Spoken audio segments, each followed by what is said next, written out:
Good evening and welcome. My name is Dean Lell, and we're going to go through a few topics in Lean Six Sigma. This is your online session, and we'll be talking about the measure phase, which you can see is several topics: measurement system analysis, nominal group technique, physical process flow, process capability analysis. All these things are part of measure, but we'll start out with just some basics before we get into any of those tools. So we'll be talking about cost of quality, process performance measures, and project management. So it's an axiom that what gets measured gets done. And so we need to measure whatever we're doing. If you were, for example, a NASCAR driver, you'd want to know how fast your car is going. But we are in manufacturing, and we have a lot of variables, financial measures that most companies are already measuring very well. Then we have some customer feedback, customer measures. How much are we selling to customers? What kind of complaints are we getting from customers? We have internal measures like what is our efficiency, and then learning and growth measures. How many hours of training do we give every year to employees? So we need to think about in measures, what does the organization need to know? What is currently being measured? How is the information captured? What is done with the old data? Are the measures and reports actionable? And have assets been allocated correctly? So, for example, how is information captured? Do we want to collect it with a computer? And a lot of times I see it's better to just write it down on a piece of paper, because if you put it in a computer, it's like going into a black box and nobody ever sees it. The next shift can't look at it. So I really do like having some log sheets and information, SPC control charts that are maintained on paper. Sometimes it's a little bit more difficult, and so you need to think about, well, then what do you do with that data after you've created it? Do you want to keep it for a month or for a year or for 2 years or 7 years? How long do you want to keep it before you throw it away? So key process measures, sometimes these are called KPIV, key process input variables, and then KPOV, which are key process output variables. And you want to measure things that are aligned with your strategic goals. If you remember, any projects that we're working on in Lean Six Sigma, they need to be aligned with strategic goals of the company so that we're working on the right things. And it needs to be based on what the customer values. There's no reason for us to measure some value that customers aren't concerned about.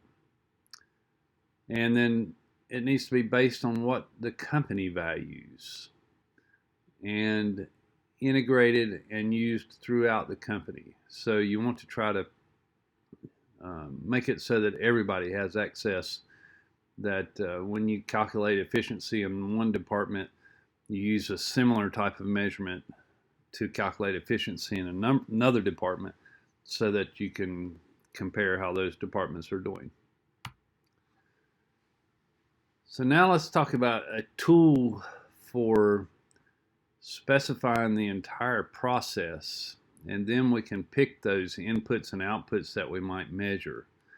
And this tool is called the Sipoc, SIPOC, the Sipoc diagram. Here's an example of one for a car dealer, for example. So a car dealer, there's 6 columns here, and we list in each column. The first column is suppliers, and then inputs, process, outputs, and then we have customers, and then we can list the requirements. So you can see the suppliers to a car dealership are the manufacturer of cars. One that's not listed there is maybe purchasing used cars from customers. And then we have the inputs. So we have cars, then we have all the options you can get on the cars, and we might sell fuel and car washes. And then there's the process. So the process you might want to break out. And typically when we're talking about a process, it cuts across a variety of departments or people. If just one person does it, then it's just a procedure. But if it's a process, if it goes from one person to the other throughout the whole company. So the receptionist might meet with the new client, and then the salesman is going to understand the client's needs in a new car, and then you might have a test drive, and then come to an agreement on options, price, and delivery, maybe with the financial manager. And then finally, you're going to sign over the paperwork and hand over the keys. And could be some additional administrative, and of course, you're going to pay the accounting department for the car. Then you have the outputs like new client accounts, paperwork to the dealer, for example, the payment, the service contract. All those things are outputs from that process. And who are the customers? The car buyer, but also a customer is the owner of the dealership and the Department of Motor Vehicles. They have to be informed. And then the requirements are listed at the right. So we have the color of the car. Was it a build to order, or was it stock off the lot? Paperwork filed within 48 hours of the car purchase, and in-state checks on the money order. So you can look at this now, Sipoc diagram, and decide what things you might want to measure. What inputs might you want to measure? How many cars do you have on the lot of a certain option package? And then what outputs do you want to measure? How many cars did you sell? How many errors were there in the paperwork? So that then you can improve that process. So that's the Sipoc diagram. Here's another example. We have an adhesive supplier as a supplier, and we're talking about an adhesive application, and you can see that the process is to mix the adhesive, meter it, transfer it, and then roll it on. And the inputs to that are the viscosity, the temperature, the speed, the roll gap, and the ratio. And the outputs are the process cost, the proper cost weight, the proper appearance, the proper adhesion, and proper tear strength. So obviously those are the kinds of things that you might want to measure, those inputs and outputs, and then it's all going to the customer A. We have the input metrics from the adhesive supplier. We can check the viscosity and the temperature that it comes into us. We can look at the process matrix, like what was the machine speed, and we're being specific about whether that's meters per minute or feet per minute, trying to be integrated and consistent across our company. The output metrics, the cost, the weight, the tear strength, and then what measurement system might we use? Scales, the instron. The instron is something that pulls a test specimen until it breaks. So it stretches it till it breaks. And then, there's categories of measures, like there's quality measures, there's speed measures, and there's cost measures. So you're very flexible with a Sipoc diagram, but it just helps you organize and communicate and understand your process, and helps you to identify where to measure and what to measure.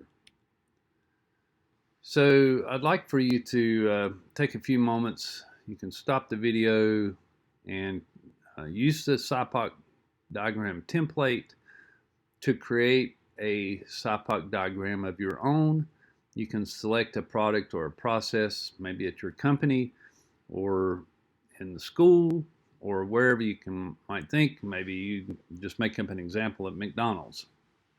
But take a few moments and develop a Sipoc diagram, and then we'll get started with the next topic.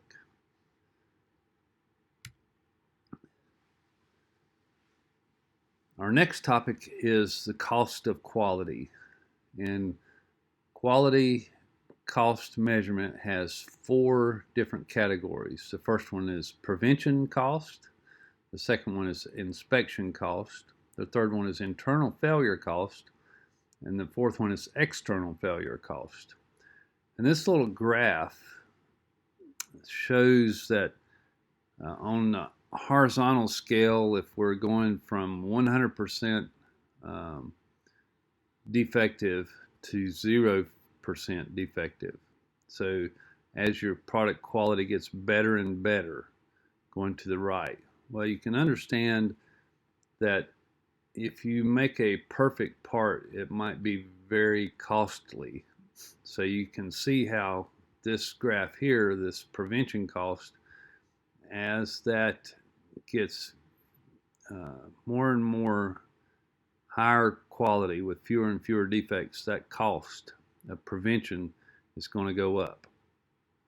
But you're not going to be making defective parts.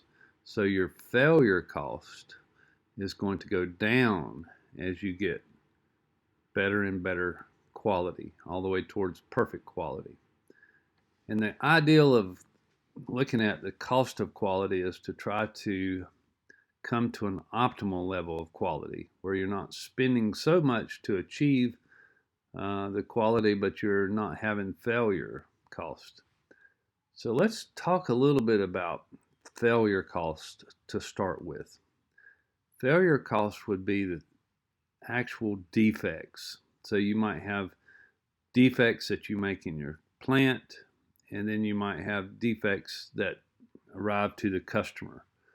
And of course, if you have a defect that arrives to the customer, there's a cost to that. You have to send them a replacement. But you also have those intangible costs that are not measured, such as customer dissatisfaction and the image of the company. So if you let those failures go to the customer, then you have those, not only the failure cost, but also intangible cost. Now let's look at prevention cost. Prevention can be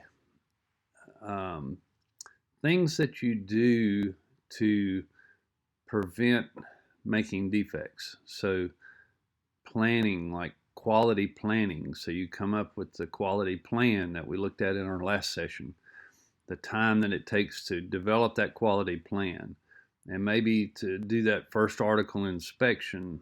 So inspection is actually a prevention cost.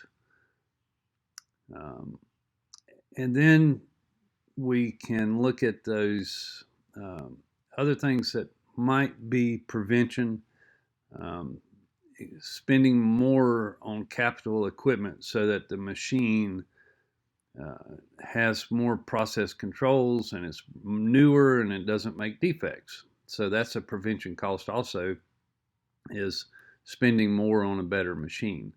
Most people look at that as being a capital cost, however. Now, when we're looking at failure cost, as I mentioned earlier, we can have the internal failure, which is the defects that we make internally. And then if we make a defect internally, we have the cost of maybe reworking that bad part. So we have to figure in how much time and effort and cost did it take us to capture that part, store it, rework it, repaint it, whatever we might have to do in order to fix it so that it is acceptable. So that's just a little bit of a brief introduction to cost of quality. Let's move on to a term, and that is the cost of poor quality. And that's COPQ. So this term might be used occasionally It's the cost that's caused through producing defects. So if you're making a bad part, then you not only have the cost of the material that went into that part, but you have all the labor that went into making it as well. And you might have had, all the shipping to get the raw material to you. All of that ends up being a cost that's rolled up into that cost of poor quality. The best in any field figured out how to avoid errors early on. We should too if we want to engineer a great process. So that's what we always want to try to do, is think about things ahead of time. If we just start making hamburgers but we know nothing about how long to cook the meat, or how much mustard and mayonnaise to put on it, or how old the bread is, we're going to make some pretty bad hamburgers. So we really want to figure out that process ahead of time, engineer that process so that it's the best that it can be, and it'll be consistently good. For example, Simon Ramo notes that among the very best tennis players, to win you need a good winning shot. To be a good average player, you merely need to lower your failure rate. In expert tennis, 80% of the points are won, while in amateur tennis, 80% of them are lost.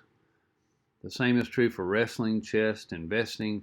Beginners should focus on avoiding mistakes, experts on making great moves. So that's just a little bit of inspiration for you. Now let's move on to the next topic. And that topic is failure mode effect analysis.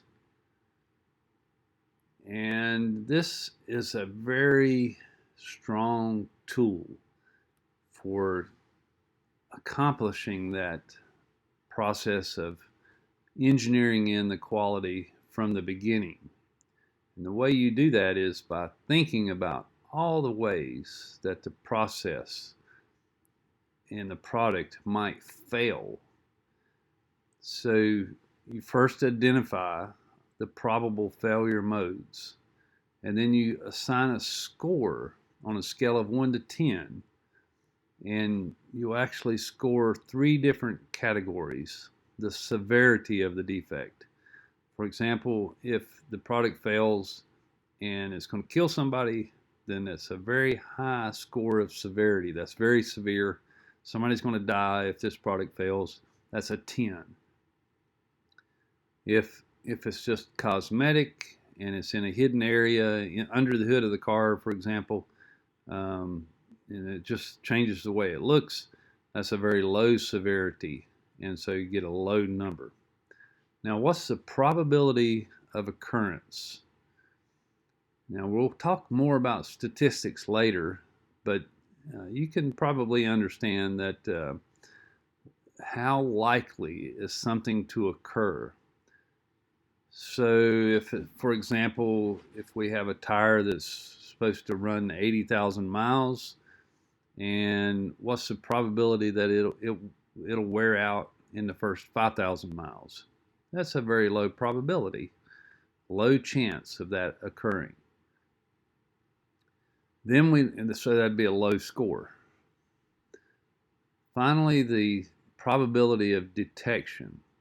So is it a kind of defect that's easy to detect, or is it one that's very difficult to detect?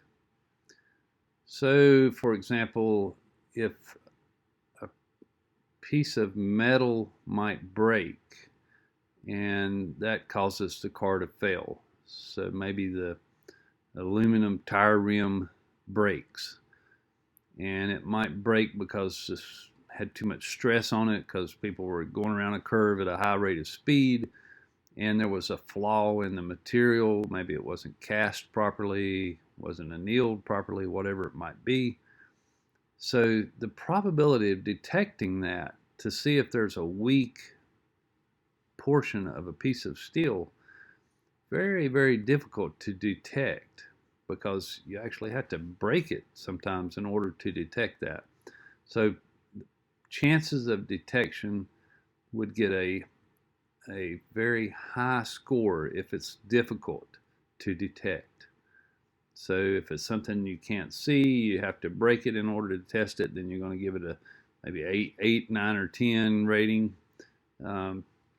Whereas if the defect is readily obvious and could be checked not only by a person but also automatically by a camera or a machine, and maybe even if it's broken it won't work at all, then the probability of detection is very high. It means you're going to be easy to detect it, and so you would give it a low score on this failure mode effect analysis. So that's the one that's a little bit difficult sometimes, probability of detection. If it's easy to detect, it gets a low number. If it's unlikely to occur, it will get a low number. And if it's not very severe, then it gets a low number. So we take those 3 scores for each of the probable failure modes, and we calculate a risk priority number, RPN. And we do that by multiplying those 3 scores, severity times occurrence times detection.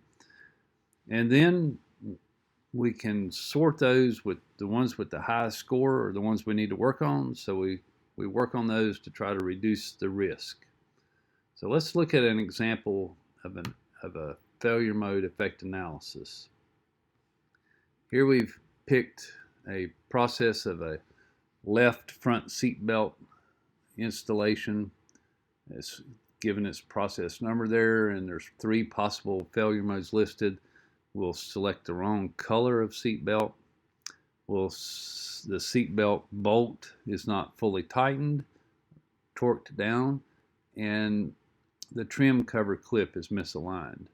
So the severity, obviously, if that bolt is not tightened, it's going to come loose. Your seatbelt won't work. You'll go through the windshield. So there's a high severity rating for that if it were to happen, and that's a number 9. The color, customer might be dissatisfied, so you give it a 5. And then the trim clip misaligned, it might not bother anybody, give it a low score of 2. Now we look at the probability of occurrence. Well, in most factories they're using an automatic torque wrench to tighten the seatbelt bolt, so the chances of that not tightening all the way are pretty low. They've engineered it that way. Selecting the wrong color, there's maybe a medium chance of that, a 4. And let's move on now to the probability of detection. So if the seatbelt bolt is not fully tightened, sometimes that's very difficult to detect. You'd have to actually put a wrench on it and give it a torque and see. So difficulty is high difficulty. So the probability of detection gets a high score in that case because it's hard to detect it, number 8. And the trim and the color, both of those rate pretty medium, 3 and 4.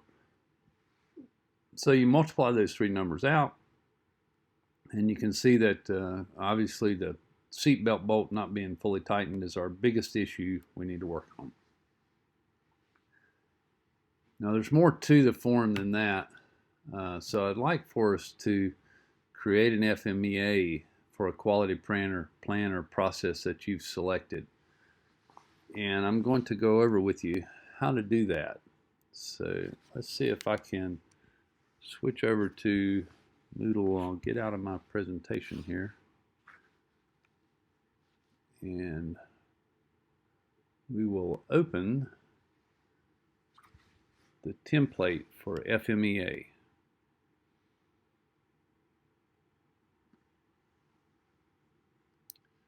And right there we are at the ASQ FMEA template. It says, do you want to open it as read only? And we'll say, yeah. I'm going to try to make it bigger. Okay, so here's an example. It's got instructions at the top. I'd like for you to read those over later. And then you can just come in here and blank out these fields and put your own information. So you might say process 1, making burger, or whatever it might be. The model is the Big Macker, and the team is all of us, and John Doe has responsibility. We can give it a number, and it's good ideal to give it a date, like January 15th, 2022. And then if you come back and revise it, because this form is a very living document that you're going to come back to over and over. And as you make improvements, you'll come back and see, you'll record those improvements and actions that you took and see how you improved the FMEA score. All right, so then you're going to list your first process function, which might be to cook the burger. And then your second function might be to cook the bun. And let's just keep our example simple here. We're going to blank out the information that's there. And we'll be entering our own information. So the potential failure mode for cooking the burger is it's not fully cooked. Now, you could put another reason there, and if you did, then you might say cooked bun was down here, and you say cooked burger burned it. See, so you can say, well, you burned it is one way of failing in that process of cooking the burger, and it not being fully cooked is the other way. So overcooked or undercooked. So the potential effect of the failure is going to sicken people if it's undercooked, and the taste will be bad if it's overcooked. So severity of sickening people is an 8, and tasting bad is a 6. And then we have the potential cause. So this is important that you think about the mechanism of failure. So here you might say, well, the stove not up to heat. Well, you might think that there's another reason as well. So you could take this line and copy it again and insert the copied cell. See, we're going to sicken somebody, and now the stove, it's not that the stove was not up to heat, but the cook time was too short. Okay, so you can see how it can fail in two different ways. And of course, if the stove is not up to heat, the probability of that occurring is very low, because you're going to set your stove to oven to be the right temperature every time. We rely on that pretty heavily. It might break down, or maybe the burner burns out. Usually pretty obvious when that happens. And then the cook time too short, that might happen, 60% of the time. So what control do we have? So you might have an automatic timer, and then for the probability of detection. So, here it is, your burger's uncooked, but it looks like it's cooked on the outside. So how can we detect it? Well, we could stick a thermometer in it. That's pretty easy to do. So we say the probability of detection with a thermometer is pretty easy to do. So now, if we calculate a risk priority number, I'm surprised it did not already have the formula in there, and it did, but I deleted it, so I'm going to paste it back in there. So far we got 192 there.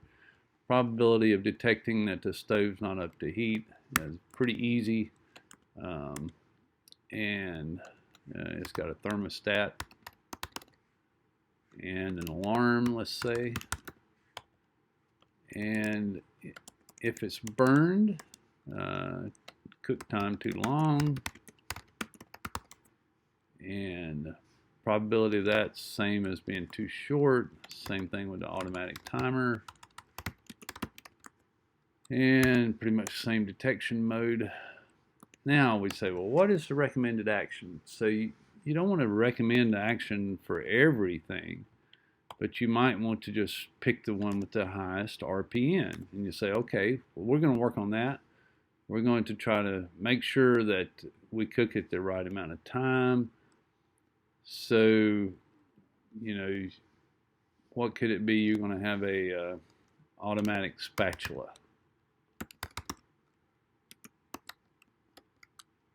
And that spatula will turn and remove the burger after a certain amount of time.